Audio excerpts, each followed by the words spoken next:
Gentlemen, welcome to the Indigo 2 in London. Hello.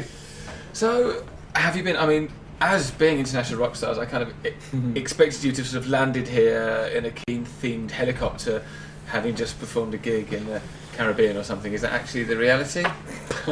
Pretty much. Yeah, it was a lot like that actually. I had this special underground railway built, which I then proceeded to come here on. I think I'm going to call it the Tube. I like that. That's good. Great invention. I drove here in my car. So, this isn't like the day after a big exciting gig in sort of New York or something like that? No, it's the day after rehearsing, actually. We spent yesterday afternoon working on a few things, including tonight's cover that we're doing. Okay. Looking forward to the gig? Yeah, we can't wait. Yeah, I love everything about Radio 2. You're part of a very, very impressive lineup tonight. You've got James Morrison, you've got The Feeling, you've got Adele. Are these kind of artists you might have sort of bumped into across your kind of past few months of gigging? Are they friends of yours playing tonight? Yeah, Duffy we met last year. We did the Little Noise session with Joe Wiley, and she was, well, I guess she was completely unknown at that point. It's an amazing kind of meteoric rise that she's had in the last year, but we met her at that. Anybody else you're looking forward to checking out, just watching tonight? I'm quite looking forward to seeing Adele actually. We were just talking backstage about, I've never seen her play, but when you hear her sing, she's got this obviously incredible, beautiful voice and very powerful, and then whenever you hear her interviewed, she's like always slagging someone off in this incredibly gobby voice, which I think is hilarious. So just like you can't match the singing voice to the speaking chat.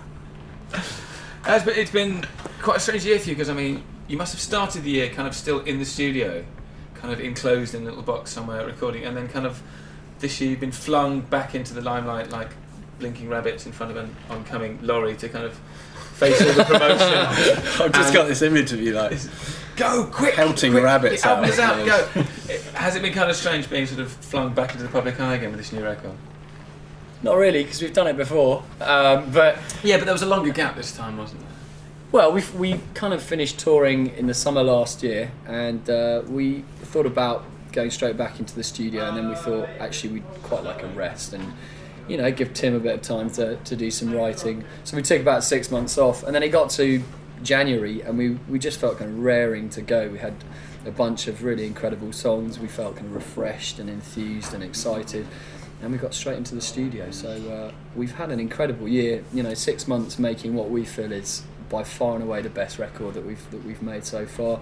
And then just waiting to see what people thought of it coming round to sort of autumn, and the reaction's just been incredible. So we've actually really enjoyed the kind of madness of all the promotion and the first couple of tours. As you were saying, it was it's been very well received by the public and the press as well. That must be quite sort of satisfying, having spent all that time sort of beavering away in studios, to kind of have your baby be loved by other people after it's been born. Big analogies. Yeah, very much so. It's always a bit nerve-wracking, especially if you try and do something a bit different, which we've certainly done musically on this record. And it's kind of a relief, and it's also very exciting. And also, Tom mentioned about the tours, and the new songs are definitely very energetic, I suppose. They're more up-tempo, more danceable, so playing them live has been really thrilling, and just seeing people react so much so excitedly, I suppose, to the new songs live has been a real thrill. You feel like you're a three-headed rock monster at the moment, then?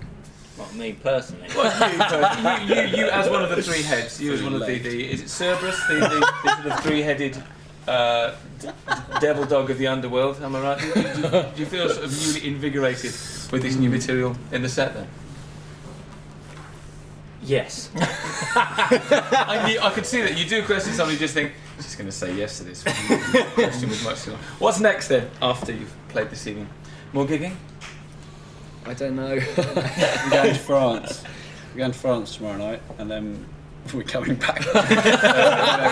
We're back at the BBC on Saturday morning, and then we're off to America, which will be pretty cool. Actually, we've got about 10 days in LA, which is great, because we never normally you go to a place and then you're off the next night on the bus or whatever, and we're actually going to LA and just staying there for a bit and hanging out and playing some shows. And Getting our teeth whitened.